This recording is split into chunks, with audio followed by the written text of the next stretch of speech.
Hello students, welcome back. So in this session, I'm going to discuss again a wonderful topic, that is Human Genome Project. Okay. So what is Human Genome Project? So actually I have told you we have millions of cells in our body, isn't it?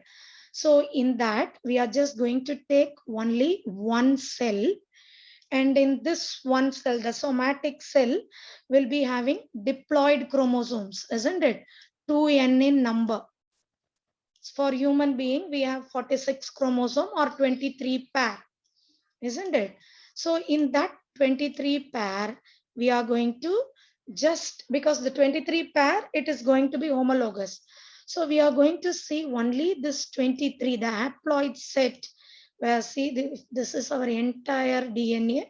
We are going to see, okay, this part of gene is meant for this activity, or this protein, or this is, nothing, or it is not coding anything. Again, this part is coding for our eye color, or this part is coding for our hair color, or this is for the ovarian growth. So like that, we are going to do the sequence. Okay, sequence and find out which part of our DNA is responsible for what. That is Human Genome Project. It is considered to be a mega project because actually it was estimated, okay, that it can be over in 13 years, get over in 13 years, but it took 3 more years extra. Only that 3 years for chromosome number 1. Okay, just to check the chromosome number 1 and what are the genes present in that chromosome number 1, and from that gene, like translation, with the help of translation, what are the proteins we had. For that it took 3 years. Okay, but in your book they have just given 13 years, so please follow this in case in the examination if they are asking. Okay, so the genome, what do you mean by genome? So the entire DNA in the haploid set of chromosome of an organism is known as genome. Okay, you should know all these terminologies before we move on to HGP. So first, genome means the entire DNA in the haploid set of chromosome of an organism. Then, as I have told you, in human genome, the DNA is packed in 23 different chromosomes. The DNA is packed in 23 different. Okay, here it's just a haploid set. And Human Genome Project started in the year 1990. Actually, it was expected to be completed by 2003. Okay, to identify the sequence of nucleotides and mapping of all the genes in the human genome, but it was completed in 2006. Okay, so the human genome contains the haploid set, that is 3 into 10 power 9 base pair. Okay, this is just an introduction about the HGP. And what are the goals of this human HGP product? First one is to identify all the estimated gene. I have told you, isn't it? To identify all the estimated gene in the human DNA. Then determine the sequences of 3 billion chemical base pairs. First one is we have to identify the gene, then we have to determine the sequence.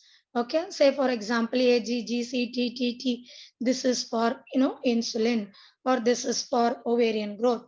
Like that, you have to determine the sequence. Then we have to store this information in a database.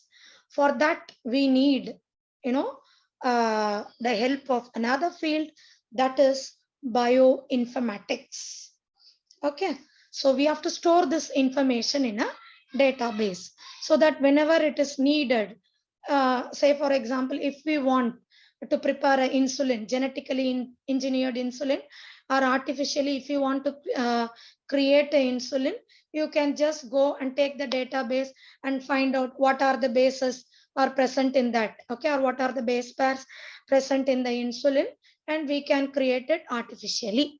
So for that, we have to store this information in the databases. Then improve the tools for analyzing the data, then transfer this to other sector. This only I have told, isn't it? You can transfer this into the medicine field or in the agricultural field. All these things we have discussed already in the biotechnology applications. And then if there is any ethical, legal, or social issues arise, that has to be addressed by this project. So these are some of the goals of HJP. Okay. Yeah, I have told you. So the other field which has, a great relationship with the HGP is bioinformatics. It is closely associated with bioinformatics, the application of computer technology and the information science to organize, interpret, and predict the structure and function. Okay, we are organizing the data and interpreting it and predicting that this particular base pair is responsible for this particular protein. Like that, we are predicting. Usually, this applies in analyzing the DNA sequence data. Okay, so now I have told you what is HGP and what are the goals of HGP, and the HGP is closely associated with bioinformatics. Now, the next one is what are the methods? Okay, what are the methods they have used in HGP? They have used two types of method. Okay, they have identified to use these two, but they have used the sequence annotation only. Okay, the two methods are, one is express sequence tags or ESTs, and another one is sequence annotation. Okay, first I'll explain this. See here, this is our entire DNA. And in this DNA, only few part, say for example, this part is going to code for protein, and inga idu code for protein, inga idu code panna podu. Okay va? So EST la just எந்தெந்த part புரோட்டீனுக்கு code பண்ணுதோ அதை மட்டும் படிச்சுக்கலாம் அப்படின்னு சொல்றது EST. Sequence அனோட்டேஷன்னா entire டிஎன்ஏவையும் sequence பண்ணி, ஓகேங்களா, so entire டிஎன்ஏவையும் sequence பண்ணி அதுக்கப்புறம் இது வந்து புரோட்டீன் கோட் பண்ணுது, இது புரோட்டீன் கோட் பண்ணல, நான் கோடட், இது பண்ணுது, இது பண்ணல அப்படின்னு படிக்கிறது தான் சீக்வன்ஸ் அனோட்டேஷன். இது ரெண்டுத்துக்கும் இப்ப வித்தியாசம் புரிஞ்சிருக்கும்னு நினைக்கிறேன். உங்களுக்கு ரொம்ப புரியுற மாதிரி ஒரு உதாரணம் சொல்லணும்னா, இப்ப சே ஃபார் எக்ஸாம்பிள், இப்போ நம்மளுக்கு நீட்டுக்கு வந்து நம்ம இவ்வளோ பெரிய புக்கு படிக்கிறோம் இல்லைங்களா, பட் ஒரு 180 கொஸ்டின்ஸ் தான் டோட்டலா வரப்போகுது. சும்மா சொல்றேன், நிஜம் அப்படி நடக்காது. ஸோ எந்தெந்த கொஸ்டின் வரப்போதோ இதை மட்டும் கொடுத்து படிங்க அப்படின்றது பிஎஸ்டி மாதிரி. மொத்த புக்கையும் படிச்சுட்டு இதுல எதெல்லாம் வந்துச்சுன்னு எக்ஸாம் முடிச்சதுக்கு பிறகு சொல்றது நம்மளுக்கு சீக்வன்ஸ் அனோட்டேஷன் மாதிரி. சரிங்களா? ஸோ இது புரியும்னு நினைக்கிறேன் உங்களுக்கு. ஓகேவா? இது வந்து இஎஸ்டி, இது வந்து sequence annotation. So to identify all the genes that expressed as RNA, ஆர்என்ஏவா எக்ஸ்பிரஸ் ஆகி புரோட்டீனா வருது, அது இஎஸ்டி. சீக்வன்ஸ் அனோட்டேஷன்னா whole set of genome that contain the coding and non-coding. அதாவது உங்களுக்கு எந்த கொஸ்டின் வரப்போது, வராத கொஸ்டின் எல்லாத்தையும் சேர்த்து படிக்க போறீங்கன்னு அர்த்தம். சரிங்களா? அதுக்கப்புறம் நம்ம அசைன் பண்ணிக்கலாம், இது வந்துச்சு, இது வரல அப்படின்னு சொல்ற மாதிரி sequence annotation. So the commonly used host. So இந்த சீக்வன்ஸ் அனோட்டேட் பண்ணி நம்ம ஒரு ஹோஸ்ட்ல வளர்ப்போம் இல்லையா, அந்த ஹோஸ்ட் பாக்டீரியா அல்லது ஈஸ்ட், வெக்டர்ஸ் வந்து பேக் அல்லது யாக். HGPக்கு யூஸ் ஆகிற வெக்டர்ஸ் பேக் அல்லது யாக். பேக்னா பாக்டீரியல் ஆர்டிஃபிஷியல் குரோமோசோம், யாக்னா ஈஸ்ட் ஆர்டிஃபிஷியல் குரோமோசோம். இது ரெண்டு தான் வெக்டர்ஸ். சரிங்களா? இப்போ இந்த சீக்வென்ஸ் அனோடேஷன்க்கான ப்ரொசீஜர்ஸ் நம்ம பார்த்துடலாம். ப்ரொசீஜர் பார்த்துட்டோம்னா, இந்த HGPயால நமக்கு என்னென்ன சாலியன்ட் ஃபீச்சர்ஸ், என்னென்ன நாலேஜ்லாம் நம்மளுக்கு கிடைச்சது அப்படின்றத நம்ம பார்த்துடலாம். ஓகே? ஸோ ஃபர்ஸ்ட் இந்த சீக்வென்ஸ் அனோடேஷன் மெத்தடாலஜி எப்படி ப்ரொசீஜரா போறாங்கன்னு பார்ப்போம். First step, isolate the total DNA from a cell. இது நம்ம ஏற்கனவே பயோடெக்னாலஜில படிச்சதுதான். ஐசோலேட் த டோட்டல் டிஎன்ஏ இல்லைங்களா? ஸோ இப்போ வந்து இதுதான் ஒரு செல்லுன்னா இதுல நம்மளுக்கு நிறைய இருக்கும். ஆர்என்ஏ இருக்கும், புரோட்டீன் இருக்கும், நியூக்ளியஸ்குள்ளார அதெல்லாம் வேண்டாம் நம்மளுக்கு. அதே மாதிரியே இப்போ ஹியூமன் செல்லுன்னா பிளாஸ்மா மெம்பரேனு அதெல்லாம் கூட நமக்கு வேணாம். அதுக்கு வேணான்ற என்சைம்ஸை நம்ம போட்டுறணும். சரிங்களா? இப்ப புரோட்டீன் வேணாம்னா புரோட்டியேஸ், ஆர்என்ஏ வேணாம்னா ஆர்என்ஏஸ், இதுவே பிளான்ட் செல்லா இருந்தா செல்லுலேஸ், ஸோ செல்லுலோஸ் வேண்டாம். அது மாதிரி இப்ப ஒரு ஃபங்கல் செல் எடுக்கிறோம்னா கைட்டின் தான். the cell wall is made up of chitin so that you can use chitinase. So அந்த மாதிரி என்சைம்ஸ் எல்லாம் யூஸ் பண்ணி அதெல்லாம் ரிமூவ் பண்ணி ஜஸ்ட் டிஎன்ஏவை மட்டும் ஐசோலேட் பண்ணி and then you can add chilled ethanol to it so that you can precipitate the DNA. So இந்த ஸ்டெப்லாம் நம்ம ஏற்கனவே பயோடெக்னாலஜியில் படிச்சது, இருந்தாலும் ஒரு வாட்டி நான் இங்க எக்ஸ்பிளைன் பண்ணிட்டேன். சரிங்களா? ஸோ சில்ட் எத்தனால் போட்டு டிஎன்ஏவை ஸ்பூலிங்னு சொல்லுவோம். அந்த ஸ்டெப்புக்கு பேரு ஐசோலேட் பண்ணி எடுத்துக்கலாம். அதுக்கப்புறம் நம்ம ஐசோலேட் பண்ண டிஎன்ஏ, ஏன்னா டிஎன்ஏ வந்து ரொம்ப பெருசு இல்லைங்களா? ஸோ அவ்வளோத்தையும் அப்படியே எடுத்துட்டு போய் நம்மளால ஹாஸ்டல்ல வளர்க்க முடியாது. So that you should convert it into random fragments. So cut பண்றோம் நம்ம with the help of restriction enzyme, then suitable hostல வளர்த்துக்கலாம். ஓகேங்களா? வளர்த்த பிறகு ஃப்ரெட்ரிக் சாங்கர் மெத்தட்ல நம்ம ஆட்டோமேட்டடா டிஎன்ஏ வந்து சீக்வன்ஸ் ஆகும். ஓகேவா? இப்போ AGGCTT இந்த சீக்வன்ஸ், இது GCTTT இந்த சீக்வன்ஸ், அந்த மாதிரி. So this sequence will arrange based on overlapping region. இப்போ எப்படி நம்மளுக்கு வந்து ஒரு பசில் இருக்குன்னு வச்சுக்கோங்களேன். இப்போ ஒரு ஹியூமன் ஃபிகரோட பசில் இருக்கு, இதை நீங்க ஒட்டணும் அப்படின்னு சொன்னா இப்போ ஃபர்ஸ்ட் பசில்ல மூக்கு மட்டும் வந்திருக்கலாம். ஸோ அடுத்து வர பசில்ல நமக்கே தெரியும் அதோட ஓவர்லாப்பிங் நோஸோட இன்னொரு பார்ட் வேற இடத்துல இருக்கும், இல்ல மவுத்தோட இன்னொரு பார்ட் கொண்டு வந்து வைப்போம். ஸோ அந்த மாதிரி you can sequence this based on the overlapping region. அதுக்கப்புறம் இதோட அலைன்மெண்ட் என்னன்றத நம்ம கம்ப்யூட்டர்ல போட்டு இதை தெரிஞ்சுக்கலாம். ஓகே, நம்மளோட என்டையர் டிஎன்ஏல இந்த ரீஜியன் கோட் பண்ணுது, கோட் பண்ற இந்த ரீஜியன்ல இருந்து எனக்கு இன்சுலின் கிடைச்சது, இந்த ரீஜியன் கோட் பண்ணுது, இதுல இருந்து எனக்கு FSH கிடைச்சது, ஃபாலிகல் ஸ்டிமுலேட்டிங் ஹார்மோன், இந்த மாதிரிலாம் நம்ம சொல்லிக்கலாம். சரிங்களா? அதுதான் இந்த ப்ரொசீஜர். சீக்வன்சிங் எப்படி பண்ணுவாங்கன்னு சிம்பிளா சொல்லியிருக்கேன். ஸோ இந்த மாதிரி சீக்வன்சிங் பண்ண பிறகு நமக்கு என்னென்ன சாலியன்ட் ஃபீச்சர்ஸ் ஆஃப் HGP, சரியா, நமக்கு என்னென்னலாம் கிடைச்சது, what are the information we gain from this HGPனா, ஃபர்ஸ்ட் ஒன் ஹியூமன் ஜீனோம்ல இது எல்லாமே நம்பர்ஸ், ப்ளீஸ் நல்லா ஞாபகம் வச்சு படிங்க, கண்டிப்பா கேட்க சான்ஸ் இருக்கு. ஸோ ஹியூமன் ஜீனோம்ல 316.4.7 மில்லியன் நியூக்ளியோடைட் பேசஸ் இருக்கு அப்படின்னு கண்டுபிடிச்சாச்சு. நெக்ஸ்ட், ஒரு ஜீன்ல ஆவரேஜா 3000 பேசஸ் இருக்கு. சரிங்களா? இப்போ ஒரு ஜீனுக்கு 3000 பேசஸ் இருக்குன்னு கண்டுபிடிச்சிட்டோம்.